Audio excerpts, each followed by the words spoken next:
teman-teman semua, salam sehat. Perkenalkan, nama saya Stefania Clarita Primalakuloi, NIM 21070100129. Saya berasal dari Fakultas Kesehatan Masyarakat, Universitas Nusa Cendana Kupang, Program Studi Ilmu Kesehatan Masyarakat semester 3. Pada kesempatan ini, saya akan menjelaskan berkaitan dengan epidemiologi dan rantai infeksi dari 3 penyakit, yaitu yang pertama adalah ada penyakit demam tifoid atau tifus, yang kedua ada penyakit tuberkulosis paru, dan yang ketiga ada penyakit gonorrea atau kencing nanah. Nah teman-teman, untuk tidak memperpanjang waktu lagi, mari kita masuk pada penjelasannya. Sebelum kita masuk pada penjelasan mengenai 3 penyakit ini, pertama-tama kita harus mengetahui terlebih dahulu apa sih yang dimaksud dengan epidemiologi. Epidemiologi adalah ilmu yang mempelajari tentang frekuensi, distribusi, dan determinan dari sebuah penyakit. Kita akan masuk pada penyakit pertama yang akan kita bahas, yaitu adalah demam tifoid. Demam tifoid ini merupakan salah satu penyakit yang menyerang saluran pencernaan pada manusia. Penyakit ini disebabkan oleh bakteri, yaitu bakteri Salmonella typhi. Nah teman-teman, seperti gambar pada belakang, pada slide di belakang ini, teman-teman bisa lihat rantai infeksi daripada penyakit demam tifoid. Nah, yang pertama adalah agent. Ketika kita sakit, tentunya ada penyebab, teman-teman. Penyebab daripada demam tifoid ini merupakan bakteri Salmonella typhi. Yang kedua ada reservoir. Reservoir ini bisa dikatakan sebagai tempat ternyaman bagi sebuah bakteri untuk bertumbuh dan berkembang. Nah, reservoir daripada tifus ini merupakan manusia. Yang ketiga adalah part of exit. Nah, part of exit ini merupakan tempat keluarnya bibit penyakit dari dalam tubuh kita untuk mempertahankan keberadaannya di alam. Part of exit daripada demam tifoid ini merupakan saluran pencernaan, karena bakteri itu bisa keluar dari tubuh kita melalui feses dan juga urin. Yang keempat adalah transmisi. Nah, untuk transmisi ini perlu diketahui ada istilah 5F. Nah, apa arti dari 5F ini, teman-teman? Arti daripada 5F ini adalah yang pertama, food, venous, vomitus, fly, dan juga melalui feses. Feses dan muntahan dari penderita demam tifoid ini dapat menularkan bakteri Salmonella typhi kepada orang lain, teman-teman. Jika seseorang tidak menjaga sanitasi dirinya dengan baik, maka ketika dia makan makanan yang sudah terkontaminasi atau menggunakan alat-alat makan yang sudah terkontaminasi dengan bakteri Salmonella typhi ini, dia dapat menderita penyakit tifus juga atau demam tifoid juga. Yang kelima itu adalah ada part of entry. Nah, apa yang dimaksud dengan part of entry, teman-teman? Part of entry ini merupakan pintu masuk bibit penyakit ke dalam tubuh manusia. Nah, teman-teman, demam tifoid ini dapat masuk ke dalam tubuh manusia melalui makanan yang kita konsumsi yang sudah dikontaminasi oleh bakteri Salmonella typhi.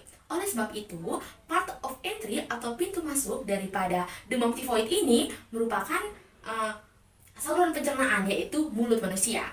Yang terakhir daripada rantai infeksi dari demam tifoid ini, teman-teman, ada yang namanya kerentanan penjamu.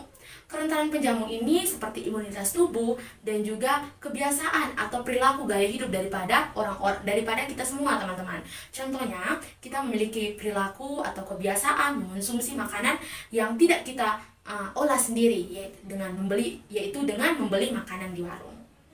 Selanjutnya, kita akan masuk pada epidemiologi dari penyakit. Kita akan masuk pada bagian epidemiologi dari penyakit demam tifoid.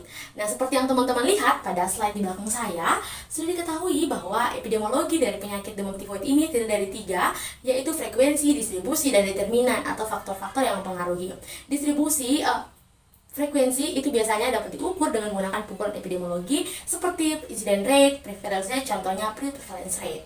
Masih ada banyak pengukuran epidemiologi lainnya.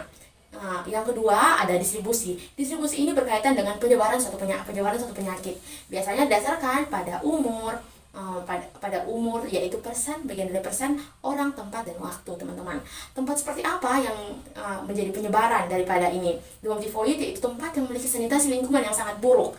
Yang kedua, waktu. Biasanya tifus ini sering terjadi dan banyak terjadi pada musim penghujan, karena ditambah lagi dengan sanitasi lingkungan dan higien personal yang tidak mendukung atau buruk.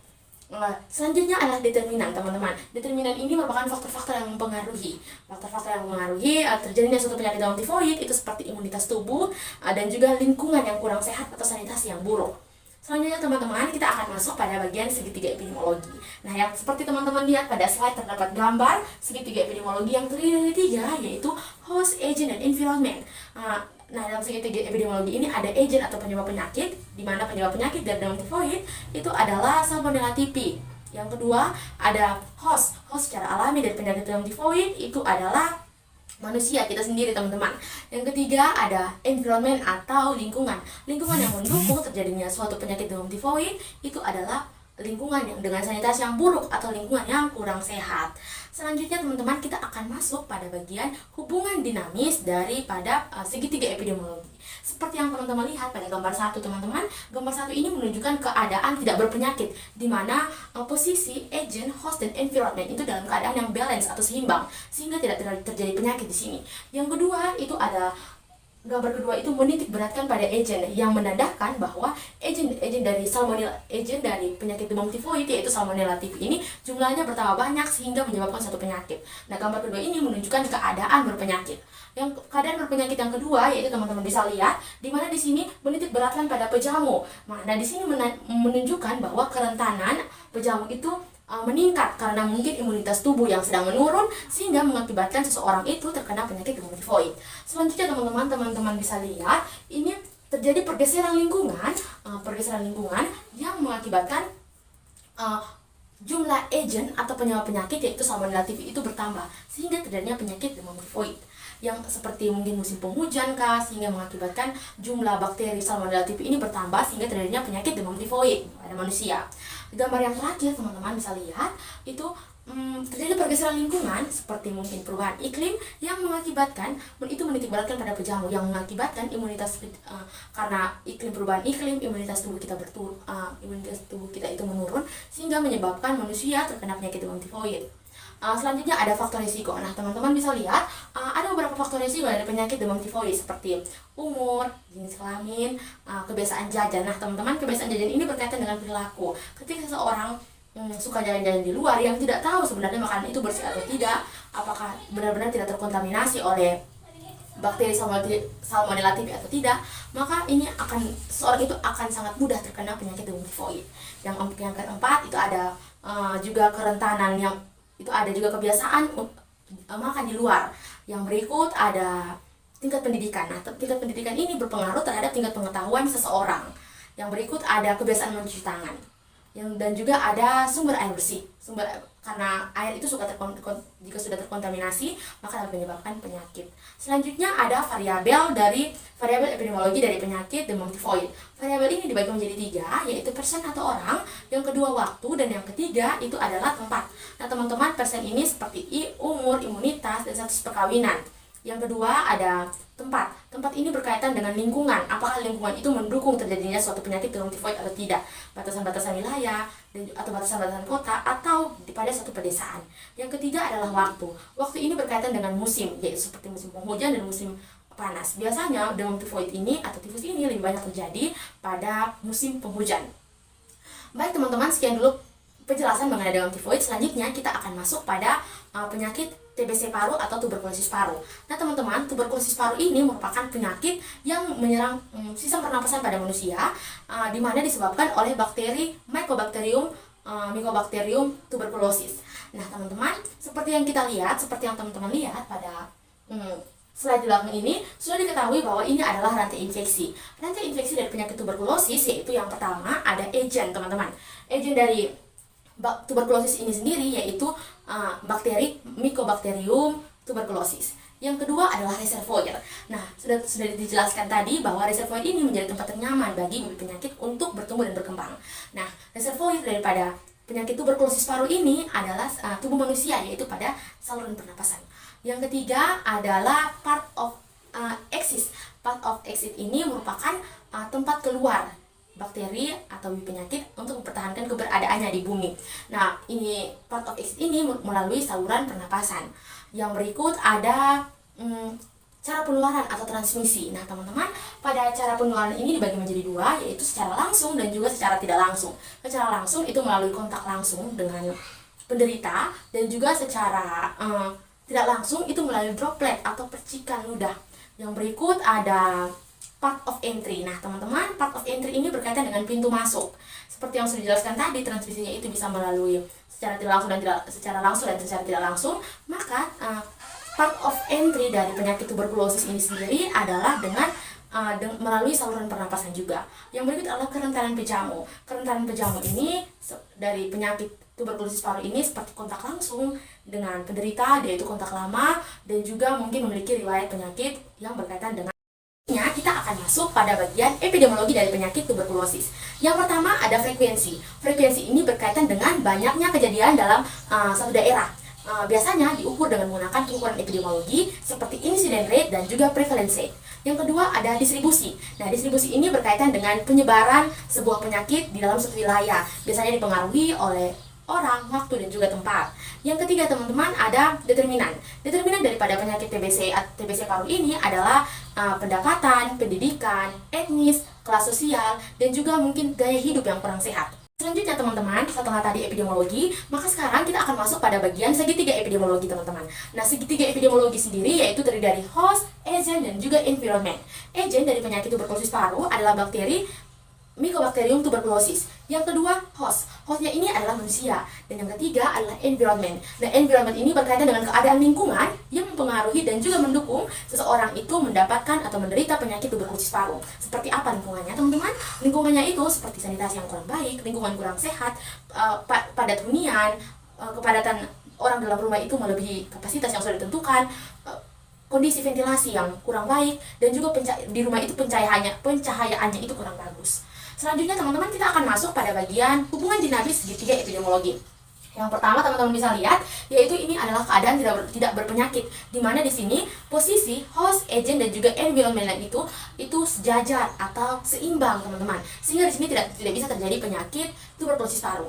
Yang kedua yaitu menitik beratkan pada agent, di mana ini menunjukkan bahwa agent dalam hal ini adalah bakteri Mycobacterium tuberculosis itu bertambah banyak sehingga manusia itu bisa menderita penyakit tuberkulosis paru. Yang ketiga, ada sini menitik beratkan pada pejamu yang menandakan bahwa kerentanan pejamu itu bertambah, yang mungkin disebabkan oleh kontak yang lama dengan penderita TBC, imunitas berkurang, sehingga menyebabkan seseorang itu bisa terkena penyakit tuberkulosis paru. Gambar yang berikut, teman-teman, gambar keadaan berpenyakit yang ketiga, di mana di sini terjadi pergeseran lingkungan, mungkin perubahan lingkungan yang menyebabkan bertambah banyak agent atau bertambah banyak bakteri Mycobacterium tuberculosis, teman-teman, sehingga di sini bisa menyebabkan penyakit atau bisa menderita penyakit tuberkulosis paru. Yang berikut, teman-teman, bisa lihat di sini terjadi pergeseran lingkungan seperti pergeseran perubahan iklim yang menyebabkan sistem imun manusia itu berkurang, sehingga bisa menyebabkan manusia itu terkena penyakit tuberkulosis paru. Oke, teman-teman, selanjutnya kita akan masuk pada bagian faktor risiko dari penyakit tuberkulosis paru. Faktor risiko dari penyakit tuberkulosis paru yaitu seperti tingkat pendidikan, karena tingkat pendidikan itu akan mempengaruhi tingkat pengetahuan dari seseorang. Yang kedua, kepadatan hunian, teman-teman. Nah, kepadatan hunian ini akan mempengaruhi sirkulasi udara yang ada dalam rumah, sehingga kepadatan hunian ini juga akan menjadi salah satu faktor risiko daripada penyakit TBC. Yang ketiga, ada ventilasi. Nah, teman-teman, ventilasi bagi suatu rumah itu sangat penting untuk mendukung sirkulasi udara, karena bakteri itu sangat suka hidup di tempat yang lembab.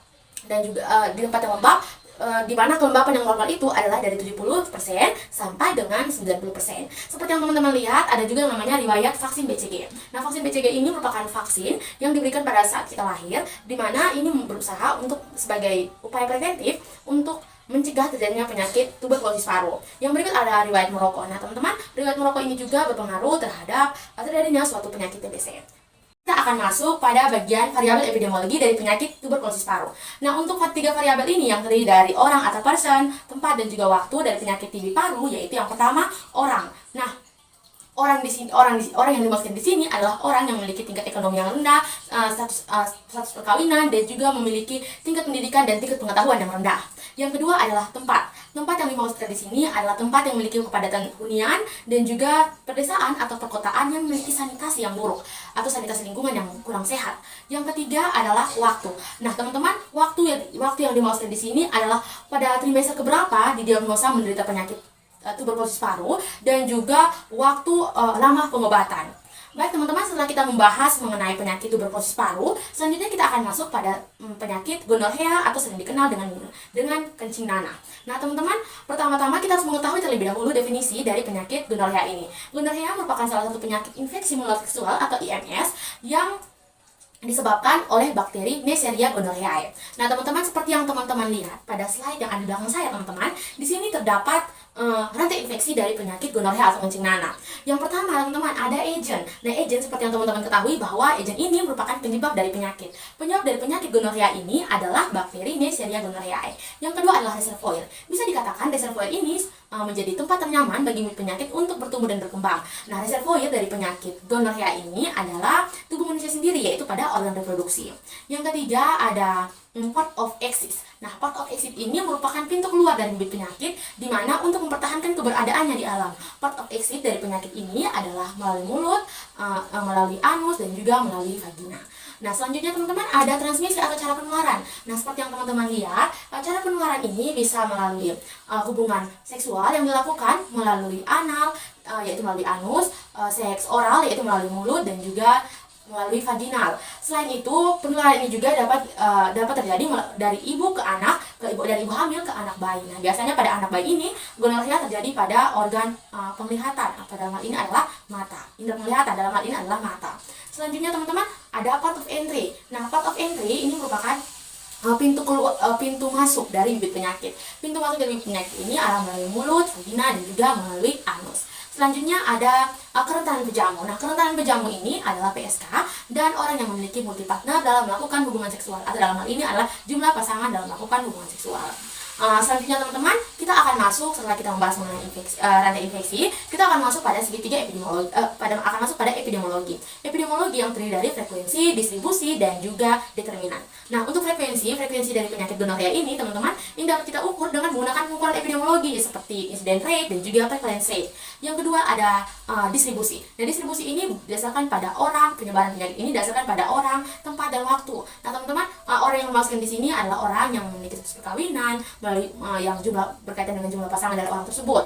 Yang kedua, tempat. Nah, tempat ini berkaitan dengan tempat tinggal dari para penderita gonorrea. Yang selanjutnya teman-teman ada determinan. Nah, determinan dari penyakit ini adalah orang yang memiliki tingkat pengetahuan rendah, jumlah pasangan, dan juga status perkawinan, dan juga tingkat pendidikan atau tingkat pengetahuan yang rendah. Selanjutnya teman-teman, setelah kita mengetahui rantai infeksi dan juga epidemiologi, kita akan masuk pada segitiga epidemiologi dari penyakit gonorrea. Seperti yang sudah teman-teman lihat, terdapat agent, host, dan environment atau lingkungan.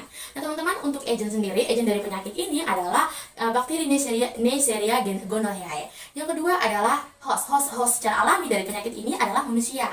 Dan yang ketiga itu ada environment atau lingkungan. Nah, teman-teman, lingkungan yang dimaksudkan di sini adalah lingkungan pada masyarakat, teman-teman. Nah, di sini terdapat perubahan-perubahan, baik itu perubahan kebiasaan, perubahan perilaku, dan juga gaya hidup yang terjadi pada masyarakat, seperti perubahan gaya hidup, budaya yang berubah sesuai dengan perkembangan dan perkembangan zaman. Setelah itu teman-teman, setelah kita melihat segitiga epidemiologi, kita akan masuk pada hubungan dinamis dari segitiga epidemiologi. Yang pertama teman-teman, seperti yang teman-teman lihat, hubungan dinamis yang pertama yaitu hubungan dinamis di mana kondisi ini adalah tidak berpenyakit, di mana hubungan antara host, agent, dan environment itu adalah seimbang atau balance, sehingga di sini tidak terjadi penyakit, teman-teman. Yang kedua ada seperti yang teman-teman lihat, ini gambar kedua ini menunjukkan keadaan berpenyakit, di mana jumlah agent di sini bertambah yang menyebabkan seorang itu bisa menderita penyakit gonorrea atau kencing nanah. Yang ketiga teman-teman. Oke teman-teman, selanjutnya seperti yang teman-teman lihat di sini, lingkungan itu mengalami pergeseran. Nah teman-teman, setelah mengalami pergeseran, agent itu bertambah berat. Nah, yang dimaksudkan di sini adalah ketika mengalami perubahan lingkungan, agent itu bertambah banyak. Apalagi seperti yang kita ketahui, bakteri Neisseria gonorrhea ini sangat nyaman hidup di tempat yang lembab. Mungkin ada perubahan iklim yang menyebabkan kelembapan dalam tubuh, terutama kelembapan pada organ reproduksi. Apalagi ditambah lagi dengan seorang tersebut tidak menjaga hygiene personalnya dengan baik, maka agent ini akan bertambah banyak. Nah, sehingga menyebabkan penyakit gonorrea atau kencing nanah. Selanjutnya teman-teman, seperti yang teman-teman lihat, pergeseran lingkungan lalu menitik beratkan pada pejam itu lebih berat. Nah, yang dimaksudkan di sini adalah ketika mengalami perubahan lingkungan, perubahan iklim atau musim, imunitas tubuh dari pejamu itu berkurang sehingga agen atau penyakit yang sudah ada dalam tubuh manusia tersebut diakibatkan mungkin berhubungan seksual dengan orang yang menderita penyakit gonorrea atau kencing nanah, dia itu akan mengalami penyakit gonorrea atau kencing nanah. Nah, selanjutnya teman-teman, setelah kita melihat rantai infeksi, epidemiologi, segitiga epidemiologi, kita akan lihat hubungan dinamis segitiga epidemiologi. Kita selanjutnya akan lihat berkaitan dengan faktor risiko. Oke teman-teman, selanjutnya kita akan lihat faktor risiko. Nah, faktor risiko dari penyakit gonorrea yaitu faktor yang ada sebelum seseorang itu menderita penyakit gonorrea atau kencing nanah. Seperti yang sudah ditampilkan, faktor risiko dari penyakit gonorrea yaitu yang pertama, mereka yang melakukan hubungan seks bebas atau dalam hal ini memiliki multi partner dalam melakukan hubungan seksual. Yang kedua adalah mereka yang berhubungan seksual dengan partner atau orang yang sudah menderita penyakit gonorrea atau kencing nanah. Yang ketiga adalah melakukan seks anal. Yang keempat itu memiliki riwayat penyakit kelamin, dan yang berikut adalah memiliki riwayat radang pada panggul dan memasang KB. Dan selanjutnya adalah memasang KB pada rahim. Selain itu teman-teman, selain beberapa yang ditampilkan sini, menurut saya salah satu hal yang menjadi faktor risiko dari penyakit ini adalah rendahnya pengetahuan mengenai penyakit gonorrea ini atau kencing nanah. Selanjutnya teman-teman, setelah kita melihat faktor risiko, kita akan melihat variabel epidemiologi dari penyakit ini. Nah, variabel epidemiologi dari penyakit gonorrea ini adalah yang pertama persen atau orang. Nah, orang yang masuk dalam penyakit gonorrea ini adalah PSK, dan juga mereka yang memiliki partner yang berbeda-beda atau multi partner dalam melakukan hubungan seksual atau status perkawinan dan juga jumlah pasangan. Yang kedua tempat ini berkaitan tempat yang dimaksudkan di sini, apakah gonorrea ini lebih sering terjadi di perkotaan atau juga di pedesaan. Kalau menurut saya sendiri, gonorrea ini lebih banyak terjadi di perkotaan dikarenakan pergaulan yang cukup bebas di perkotaan. Yang ketiga adalah waktu. Waktu ini berkaitan dengan kapan seseorang itu didiagnosa menderita penyakit gonorrea dan lama seseorang tersebut menderita penyakit gonorrea. Nah teman-teman, setelah kita membahas mengenai tiga penyakit ini, ada beberapa hal yang perlu diedukasikan kepada masyarakat berkaitan dengan penyakit ini. Yaitu yang pertama berkaitan dengan penyakit demam tifoid, perlu diadakan penyuluhan betapa pentingnya menjaga sanitasi lingkungan dan juga hygiene personal. Yang kedua berkaitan dengan penyakit TB paru. Nah teman-teman, berkaitan dengan TB paru ini sangat penting diedukasikan kepada masyarakat hal-hal yang berkaitan dengan sanitasi lingkungan, rumah yang layak dihuni, dan juga kebersihan diri sendiri. Nah teman-teman, selain itu hal-hal yang perlu diedukasikan untuk penyakit gonorrea atau penyakit kencing nanah ini adalah sangat penting setia dengan satu pasangan saja, karena yang kita ketahui bahwa gonorrea ini terjadi karena melakukan hubungan seksual dengan multi partner. Yang kedua adalah meningkatkan pengetahuan masyarakat mengenai tiga penyakit ini, baik itu penyakit demam tifoid atau tifus, yang kedua TB paru atau tuberkulosis paru, dan juga gonorrea atau kencing nanah. Nah teman-teman, sekian video penjelasan saya berkaitan dengan epidemiologi, segitiga epidemiologi, hubungan dinamis segitiga epidemiologi, faktor risiko, dan juga variabel epidemiologi dari tiga penyakit, yaitu demam tifoid atau tifus, tuberkulosis paru atau TB paru, dan juga gonorrea atau kencing nanah. Semoga bermanfaat dan juga dapat dipahami dengan baik. See you!